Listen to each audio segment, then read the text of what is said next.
მოგესალმებით ძვირფასო რადიო მსმენელებო. ეთერშია კოდის სათემო განათლების ცენტრის რადიო სახელწოდებით რადიოს ძალა. მე მისი აკვანი ზეინა ბაბულაძე გახლავართ. დღეს გადაცემაშია ახალი თემა აუდიო დისკრიფციაზე, როგორც ახალ დარგზე თანამედროვე ხელოვნებაში. რა არის აუდიო დისკრიფცია? რომელიც ხილულ სამყაროს ხმად აქცევს და აძლევს შესაძლებლობას მხედველობის დარღვევის მქონე ადამიანებს სრულფასოვნად აღიქვან მუზეუმი, თეატრი, კულტურული სივრცეები, ფილმები. აუდიო დისკრიფცია პირველად დაინერგა დიდ ბრიტანეთში, შემდეგ გერმანიაში, საფრანგეთსა და ესპანეთში. გერმანია ამ მხრივ ყველაზე მოწინავე ქვეყანაა, სადაც აუდიო დისკრიფცია უკვე თითქმის ყველა კულტურულ დაწესებულებაში ხელმისაწვდომია. იქ კულტურა ყველასთვისაა, მათ შორის მათთვისაც, ვინც ვერ ხედავს, ვერ გრძნობს, ესმის და წარმოსახვით ხედავს სამყაროს. დღეს საქართველოში ეს პროცესი ახლახან დაიწყო. და სწორედ ამიტომ ჩვენ სტუმრად ყავს მოწვეული ადამიანი, რომელიც მუშაობს საქართველოში აუდიო დისკრიფციის დამკვიდრებაზე. არასამთავრობო ორგანიზაცია მედია პოზიტივის დამფუძნებელი და დირექტორი, აუდიო დისკრიფციის სპეციალისტი, ულამაზესი და უმშვენიერესი ახალგაზრდა ქალბატონი თინათი ბეკოშვილი. მოგესალმებით. მადლობთ ჩვენ სტუდიაში სტუმრობისთვის. მადლობა თქვენ მოწვევისთვის. როგორც აღნიშნეთ, აუდიო დისკრიფცია სულ ახალხანს შემოვიდა საქართველოში და მისი დაფუძნების, მისი გავრცელების, მისი დამკვიდრების აქტიური ინიციატორი თქვენ ბრძანდებოდ. თუ შეიძლება გითხარით, როგორ გააცნობდით აუდიო დისკრიფციის მნიშვნელობას იმ ადამიანებს, ვინ ჯერ კიდევ არ იცის, რას ნიშნავს ეს ტერმინი და საერთოდ როგორ მუშაობს იგი? პირველ რიგში მადლობას გიხდით ამ თემის დაინტერესებისთვის, იმიტომ რომ მედიას ძალიან დიდი ძალა აქვს და ძალიან მნიშვნელოვანია მედიის როლი ზუსტად აი ამ საკითხის გავრცელებაში, დამკვიდრებაში და ძალიან დაეხმარება ნებისმიერ მედია, რომ ეს თემა იყოს ისე აქტუალური და წამოჭრილი. აუდიო დისკრიფცია ნიშნავს ვიზუალურ იმას თვალით, რასაც ხედავ, იმის აღწერას, ანუ მხედველი ადამიანი რასაც ხედავს და რასაც არ ხედავს უსინათლო ადამიანი იმის აღწერას.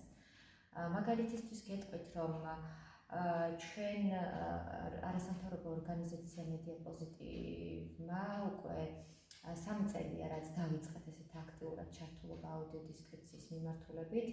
მანამდე ჩვენ გავიარეთ უამრავი ტრენინგი ევროპის მაგალითზე, ვისწავლეთ თუ როგორ უნდა გახმოვანდეს ესეთი თუ ის ფილმი, ეს თუ ის ნახატი, სივრცეები, ასევე ექსპონენტები და ნებისმიერი რამ ნივთი თუ თვალით ხილული, ნებისმიერი რამ, რასაც ადამიანი ხედავს და რასაც დაუშვათ უსინათლო ვერ ხედავს.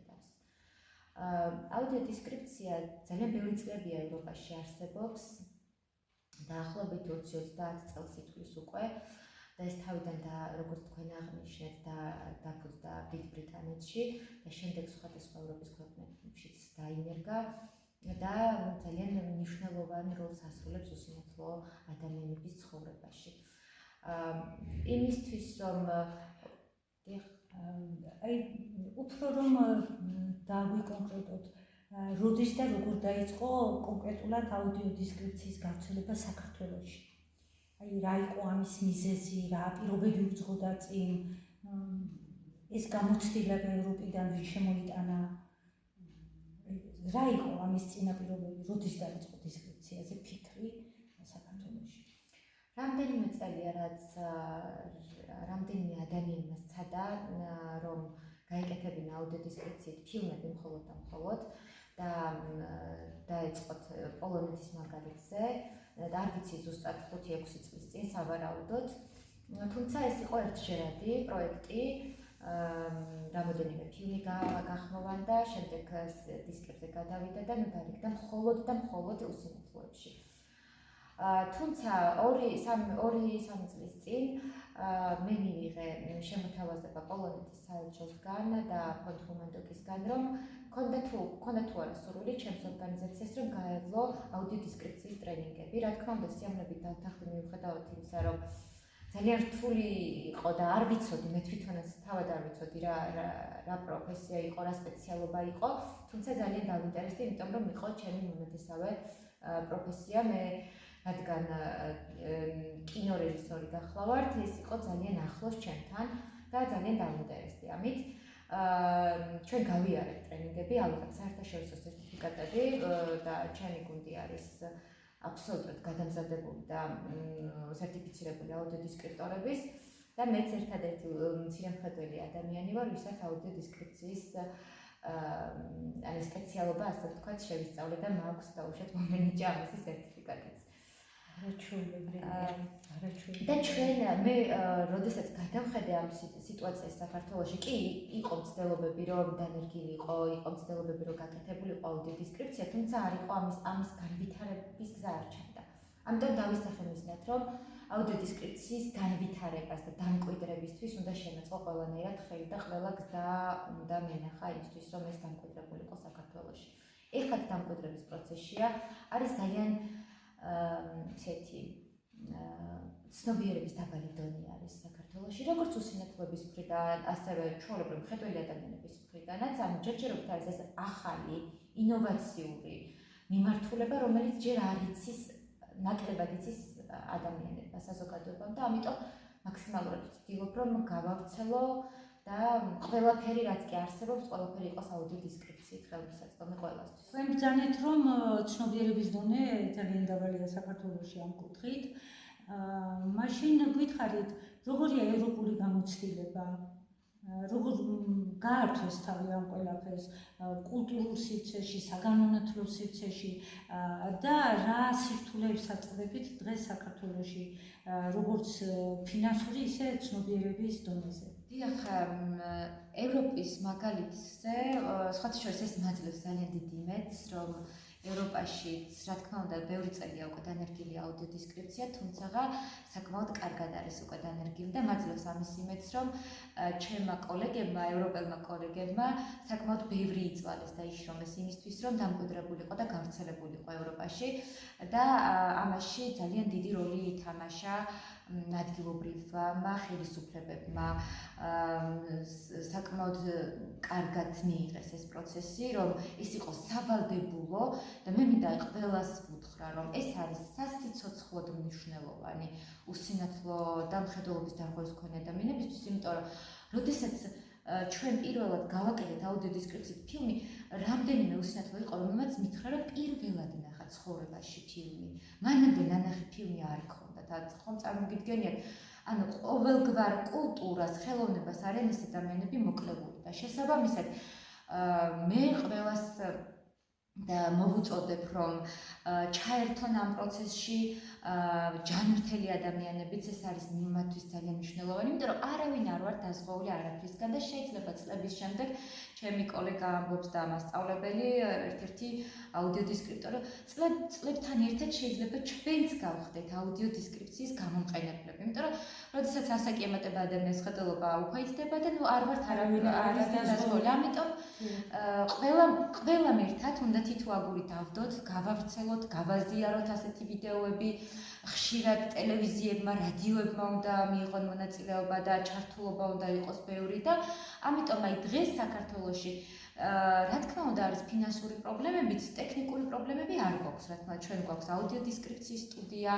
კეთილმოწყობილი და ნებისმიერ დროს შეგვიძლია ვუმასპინძლოთ ნებისმიერ აუდიო დისკრიფტორს და ჩავაწერინოთ დისკრიფციები, ჩვენ თვითონ ყოველდღიურად მუშაობთ. აი მართლა არ ადამიანურად შრომობს ჩემი გუნდი, მედია პოზიტივის გუნდი, მუშაობთ როგორც ნახატებზე, ასევე ფილმებზე, სივრცეების გახმოვანებაზე. ჩვენ აღწერილი გვაქვს 13 ნიკო ფიროსმანის ნახატი, რომელიც ეროვნულ გალერეაშია გამოფენილი და მე მინდა კულტურის სამინისტროს უთხრა ძალიან დიდი მადლობა, იმიტომ რომ აქტიურად არის ამ პროცესში ჩართული, მაინც ასე თუ ისე და გვეძლევა საშუალება, რომ აი გალერეებში იყოს გამოფენილი აუდიო დისკრიფციით ეს ნახატები და ამიტომ აი ყველაზე დიდი პრობლემა სადაც გვექნება ეს არის ცნობიერების დონე. მაგალითისთვის გეტყვით რომ ეს დღეს ვცადე რომ უსინათლოებში გამევრცელებინა და მაინტერესებდა მათი აზრი, რამოდენიმე ნახატი ჩავუგდი, საკუთარი ნახატი გავუგზავნე აუდიო დისკრიფციით და მხოლოდ ერთი ადამიანი გამოიხმაურა და იყო კმაყოფილი ამით. დანარჩენებს არც კი გაუხსნიათ ეს ნახატები. ანუ ეს არის აი ცნობიერება, ან არ არიან მიჩვეულები, ან მიჩვეული არიან, რომ მათთვის არის ხელმიუწვდომელი, ანუ არ შეუძლიათ ამ ყველაფრის ყურება, არ შეუძლიათ აღქმა ნახატის, არ შეუძლიათ ფილმის ყურება და ასე შემდეგ და ჩათვალეს, რომ არ შეუძლიათ და არც არის საჭირო.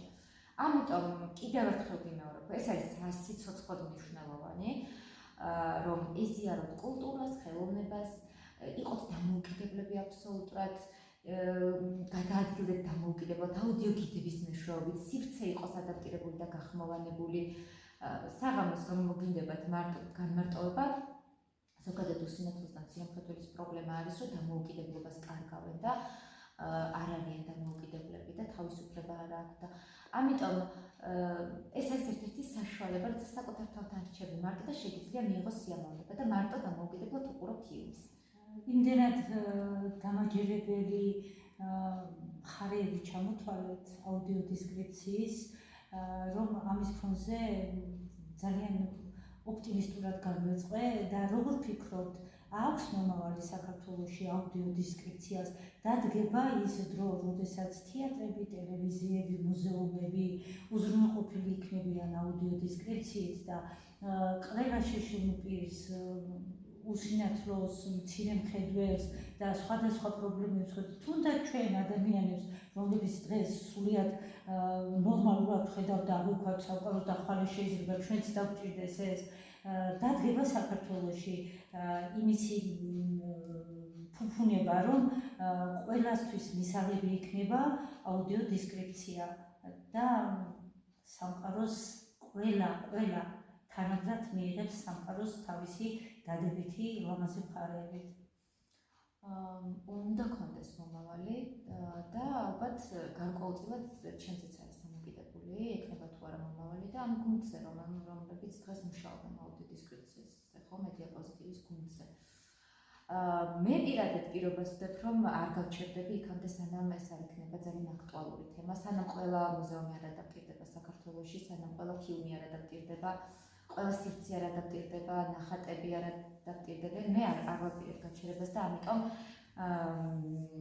უნდა გქონდეს მომავალი და მეც იმედი მაქვს, რომ ევროპის ქვეყნების მსგავსად ჩვენთანაც იქნება ხელმისაწვდომი ნებისმიერი მუზეუმი, ნებისმიერი სივრცე, ნებისმიერი ფილმი, ნახატი.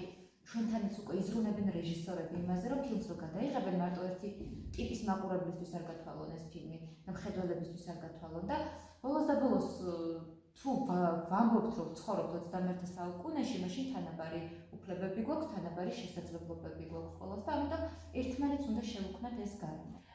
ვერ ვმართავ ახთოვანებას, მართლა გულწრფელად გეუბნებით თქვენი შემართების გამო და ბოლოს ჩაგეკითხებით, როგორ ფიქრობთ, აუდიო დისკრიფცია მხოლოდ ხელმისაწვდომობის საშუალებაა თუ ის ახალი მხატვრული ენაა ყველას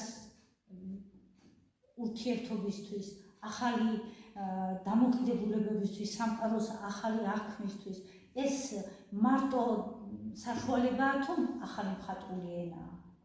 ჩვენთვის როგორც ხელოვანისთვის მე ვთვლი, რომ აუდიო დისკრიფცია არის ახალი დარგი ხელოვნებაში. ახალი დარგია კინოში, ახალი დარგია მხატვრობაში, ახალი დარგია თეატრში, მუზეუმში. და გეთახმებით იმაში, რომ ეს არის ახალი ენა ადამიანთან ურთიერთობისთვის გამონახული და ეს არის ძალიან საოცარი რამე. ეს ძალიან მომეწონა სხვათა შორის მინდა გითხრათ ეს ახალი დარგი ხელოვნებაში და ყველაზე საინტერესო დარგად შემიძლია ვაღიარო. ამიტომ მე მინდა რომ ყველა ხელოვანმა გაიგოს, რომ არის ახალი დარგი და შეუძლიათ გაიცნონ ამ ახალ დარგს და შეისწავლონ, იმიტომ რომ მათთვის თუ თვლიან თავს ხელოვანებად, ეს ახალი დარგიც უნდა იცოდნენ, ხელოვნების ნაწილია აუდიო დისკრიფციაც. მინდა რომ ძალიან დიდი წარმატებები გისურვოთ. თქვენი დაწყებული საქმის წარმატებით დაგვიჟღვინება გისურვოთ. თქვენ ერთი სიტყვით სასიცოცხლოდ აუცილებელი ახალი დარგი ხელოვნებაში, სრულად გეთანხმებით და იმ სასიცოცხლოდ აუცილებელ ახალ დარგს ხელოვნებაში, რომელსაც თქვენ საქართველოში პირველი ჩაუტექით სათავეში, უამრავი წარმატება მინდა გისურვოთ, იმიტომ რომ ახალი სამყაროს, ახალი ხედვის, ახალი ურთიერთობის შანსს აძლევთ ადამიანებს, რომლებსაც თავი დღეს გონიათ მარტოსულად სამყაროსაგან გარიყულად და თქვენ აძლევთ შანსს, რომ ისინი გახდნენ სამყაროს ნაწილი და არა მარტო სამყაროს ნებისმიერი ადამიანისთვის ისინი იყვნენ ისეთივე თავისუფალი, დამოუკიდებელი და სრულყოფილი ადამიანები, როგორც თითოეულ ჩვენთაგან აღფრთოვანებული ვარ და უდიდეს წარმატებას გისურვებთ.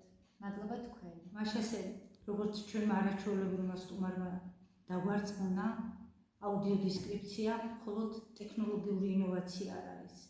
ეს არის ნაბიჯი თანასწორობისკენ, კულტურული გახსნისკენ, ადამიანურობის ნამდვილ განცდამდე მისასვლელი გზა.